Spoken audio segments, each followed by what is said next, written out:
No episódio de hoje desta série, A Sabedoria Universal, a história do homem através da biografia, o nosso personagem é Gengis Khan, o terror do mundo, gravado ao vivo, direto da Academia Lato Senso do Instituto Icapuí Filmes. Lembrando de que nenhum grande homem vive em vão.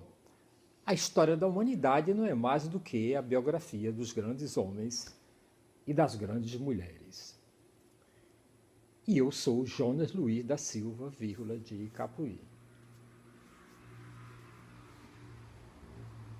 Se apagássemos das páginas da história os relatos de todas as batalhas registradas através dos tempos, com exceção das de Gengis Khan, os homens de armas ficariam ainda com a incalculável mina de riqueza de onde poderiam extrair os muitos conhecimentos que são necessários para montar um exército. Tais palavras foram proferidas faz meio século pelo general Douglas MacArthur. Na opinião deste cabo de guerra, a prática por si só não é suficiente e para que o militar assimile tudo o que deve procurar. No passado, os princípios básicos da arte bélica e, em parte alguma, estes se encontram tão patentes e ilustrados como na carreira do imperador dos Mogóis, que viveu há cerca de 800 anos. Por conquistas sucessivas, Gengis Khan conseguiu formar o império mais visto que encontramos na história. Estendia-se a sua vastidão desde o Pacífico até a Europa Central, abarcando a maior parte do mundo então conhecido e mais da metade de sua população. Karakorum, capital da Mongólia, tornou-se então o centro do mundo oriental e a maior ameaça de destruição para as forças do cristianismo. Napoleão não conseguiu terminar a sua carreira militar sem a amargura de uma derrota, ao passo que Gengis Khan nunca perdeu uma batalha. Quando morreu, já de idade avançada, para a época, mas no apogeu das suas vitórias, o império que formara estava ainda em pleno e vigorosa expansão.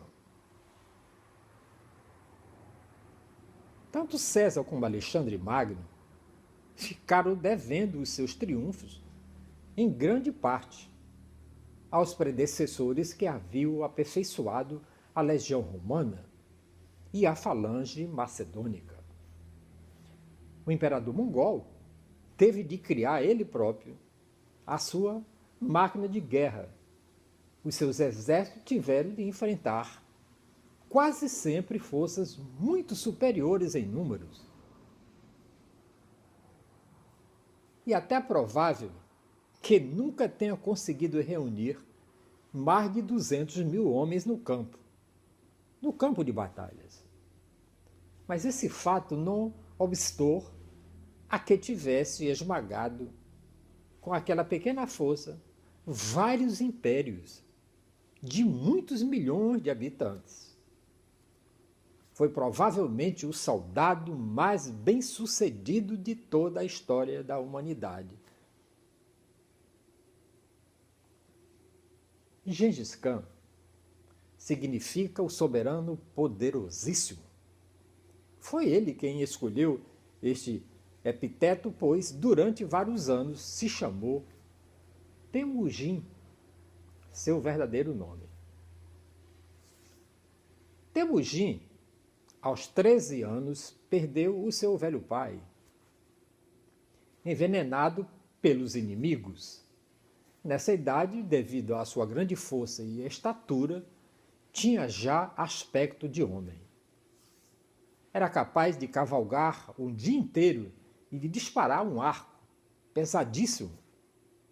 Possuía ainda um espírito forte e estava decidido a suceder o seu pai como chefe daquela tribo de nômades ferozes que vivia nas estepes asiáticas. Os homens da sua tribo não aceitaram, porém, tais pretensões, pelo que os outros chefes decidiram libertar-se daquele jovem rival. Assim perseguiram Temujin como um animal através das estepes e conseguiram finalmente apanhá-lo. Colocaram uma pesada carga no pescoço e lhe amarraram os pulsos. Uma noite, porém, ele conseguiu dar e com o jugo na cabeça do guarda e escapar-se. Primeiro escondeu-se num rio, enquanto os perseguidores percorriam a margem para cima e para baixo em sua busca. Depois, rastejando, conseguiu fugir, convencendo mais tarde um caçador que encontrou a libertá-lo do jugo. O relato histórico desses primeiros anos é uma série ininterrupta de fugas, perseguições e ciladas que, no entanto, nunca conseguiram demovê-lo da ideia fixa de lutar para alcançar a chefia. Com o tempo, foi se rodeando de secretários leais e os antigos homens do seu pai começaram a passar-lhe para o seu lado. Assim, antes de completar 20 anos, foi eleito chefe da tribo. Interessado em que todas as tribos formassem com a sua uma confederação, e foi esse fim que começou a lutar e a conspirar. Matava invariavelmente todo chefe que não admitia rival, todos os que pretendessem partilhar com ele o poder. Tinha um primo chamado Jamuga, com quem, nos dias de adversidade, havia dormido sobre a mesma manta e repartido com ele as últimas reservas de comida. Porém, Jamuga, não contente com a posição de subordinado, reuniu os seus partidários e os dois primos enfrentaram-se numa batalha. Jamuga, vencido, foi feito prisioneiro e imperturbável. Temujin ordenou que o estrangulassem. Também Togru havia sido grande amigo do pai de Temujin e até ajudara o jovem em um período difícil da vida. Quando, porém, o velho chefe recusou submeter-se, Temujin não teve a mínima relutância em mandá-lo matar. Em contrapartida, recompensava generosamente os chefes que estivessem dispostos a servir sob as suas ordens. Os anos passaram, Temujin estabeleceu o seu quartel-general em Karakorum, a cidade das Areias Negras, amontada de tendas erguidas na grande rota das caravanas que se dirigiu do Oriente para o Ocidente. Mas o guerreiro nunca molestou as caravanas, reservou-lhes outro papel, muito mais importante, nos seus planos para o futuro. Temujin era uma figura robusta, usava vestes feitas de pele de carneiro ou de couro rijo e caminhava com um passo desajeitado próprio de quem passa a vida inteira a cavalo.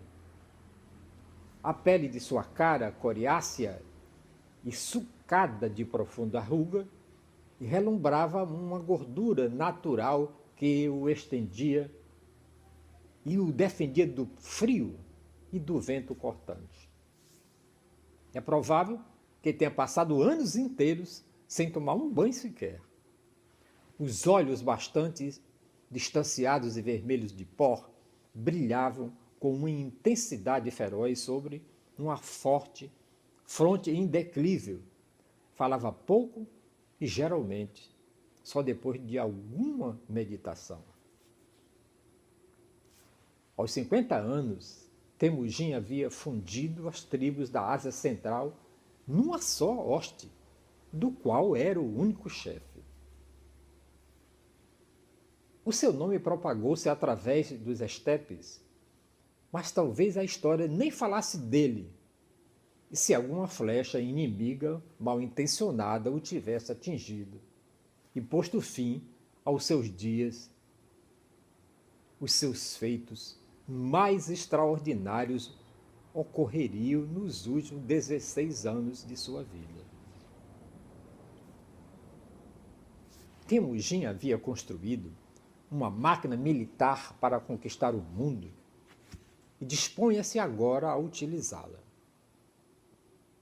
A leste de sua nação situava-se a China, a mais antiga civilização daquela época, então dividida em dois impérios, o Qin e o Sung. A oriente ficava o Islão, ou seja, o conjunto de nações surgidas das conquistas do grande Maomé. Depois, para lá dos confins ocidentais, estendia-se a Rússia, que constituía um agrupamento de pequenos estados, e a Europa Central, uma mistura de pequenas e grandes potências.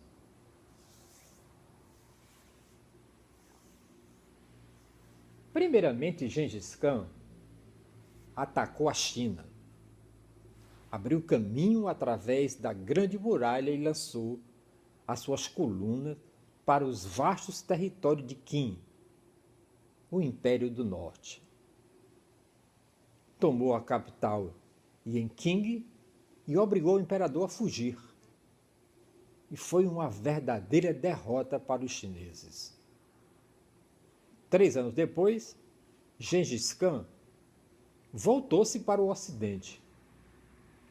Dentro de alguns meses, as tropas mongólicas saquearam a bela capital de Samarcanda e o sultão fugia para salvar a vida. Nos anos que se seguiram, as hordas de Khan arrasaram os países do Médio Oriente e, através da Rússia, chegaram à Europa Central. Em toda parte ele era um vencedor. Por quê?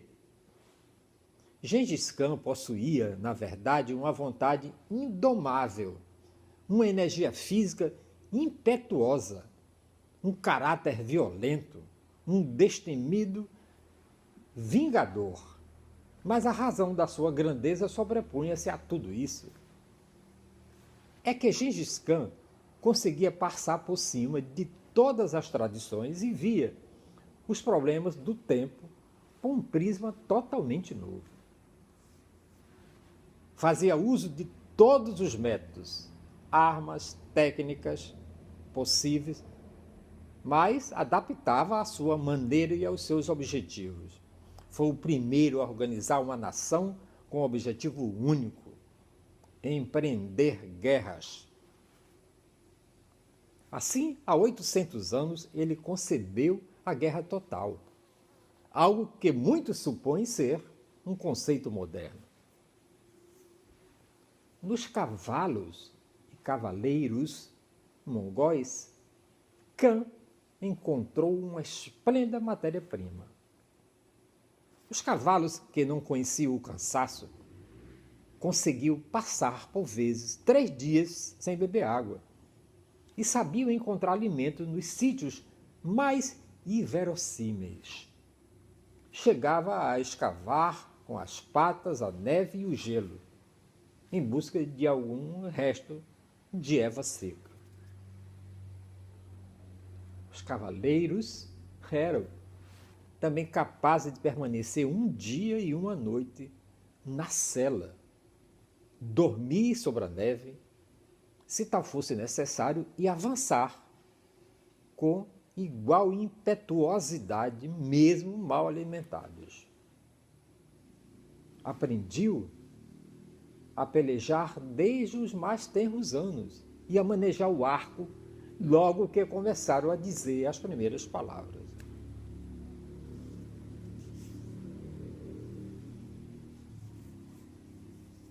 Gengis Khan demonstrou também o seu gênio organizador no equipamento com que dotou aqueles soldados natos. Muniu-os de uma carapuça de couro cru, endurecido e envernizado. Deu a cada homem 2 arcos, um para disparar a cavalo, outro para fazer melhor pontaria a pé. Criou 3 espécies de flechas para longo, médio e pequeno alcance. As flechas destinadas a combater a curta distância eram pesadas, tinham a ponta de aço e repassavam uma couraça. A cada soldado era fornecido uma ração de coalhada seca para um caso de emergência. Uns 200 gramas era o suficiente para se manterem um dia inteiro de combate. Levavam cordas sobressalentes para o arco, bem como a cera e agulha para reparações que fizesse necessário. Transportavam todo o seu equipamento num saco de couro que podiam encher de ar para atravessar rios. O exército estava agrupado em contingentes de 10, 100 e 1.000 homens. Além dos combatentes, havia tropas auxiliares, ou seja, os engenheiros e os especialistas, que manipulavam as catapultas e outros engenheiros para sitiar fortalezas inimigas. Pessoal de remonta, encarregados do arsenal e até uma seção de objetos perdidos. E por detrás deste exército encontrava-se a nação inteira que trabalhava na produção de alimento e equipamentos a ele destinados, reduzindo ao mínimo as suas próprias necessidades. As táticas desenvolvidas por Gengis Khan eram um autêntico modelo de precisão e esta resultava de um treino intensivo. Cobrava as suas tropas em 5 fileiras, segurando os esquadres, colocava as suas tropas em 5 fileiras, separando os esquadrões por largos espaços. À frente, seguiu as brigadas de choque, armadas de sabres, lanças e mocas. À retaguarda, os arqueiros montados. Estes avançavam a galope através dos espaços existentes entre os esquadrões de vanguarda, correndo a rédea solta e disparando chuvas de flechas. Ao chegarem perto do inimigo, empenhavam-se os arcos mais pesados e soltavam uma saraivada de flecha com pontas de aço.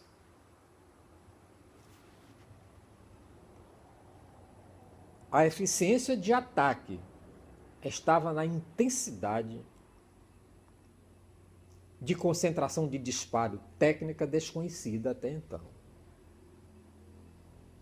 Embora os exércitos de Gengis Khan fossem inferiores em números, ele conseguia geralmente reunir no local da batalha contingentes superiores aos do inimigo.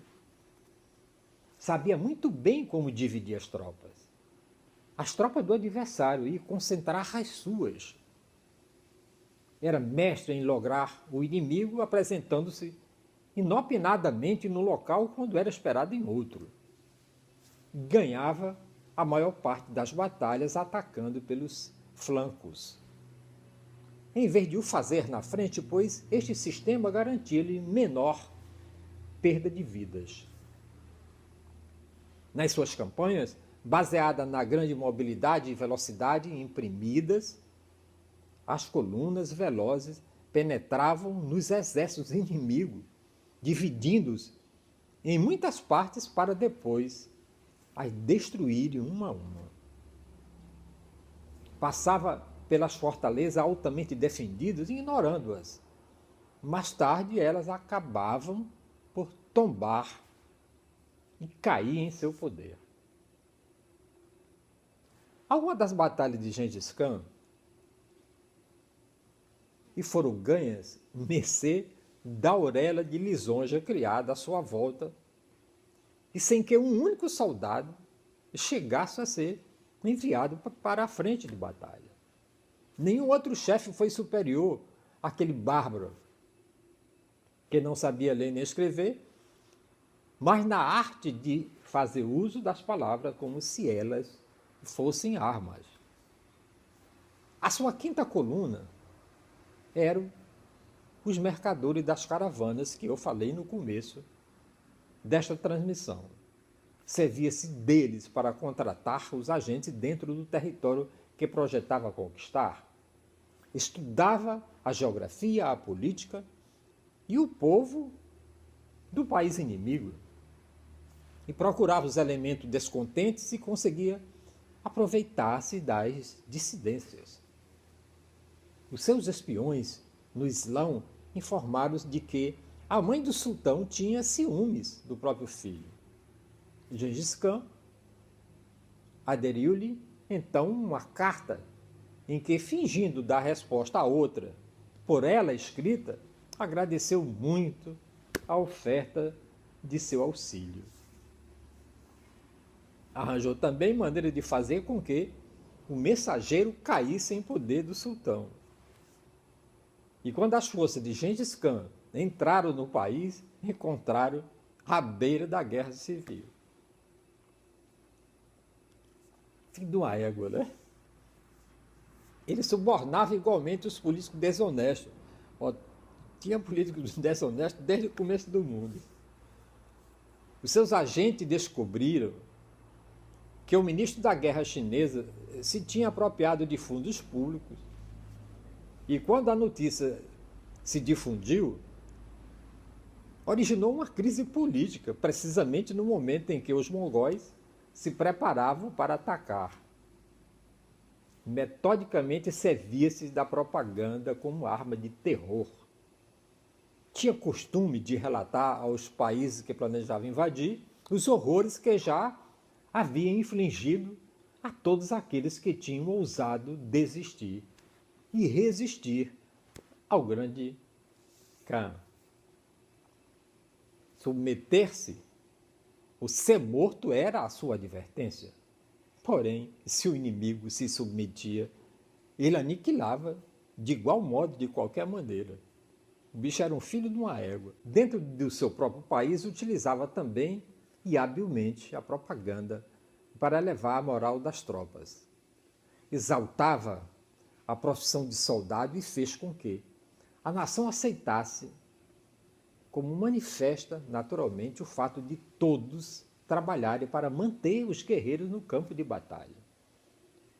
Infundiu no seu povo a crença de que era uma raça à parte, superior a todas as outras.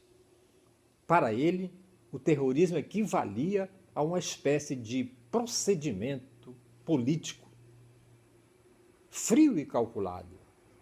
Se uma cidade lhe opunha resistência, imediatamente a queimava, massacrando homens, mulheres, crianças e arrasando tudo.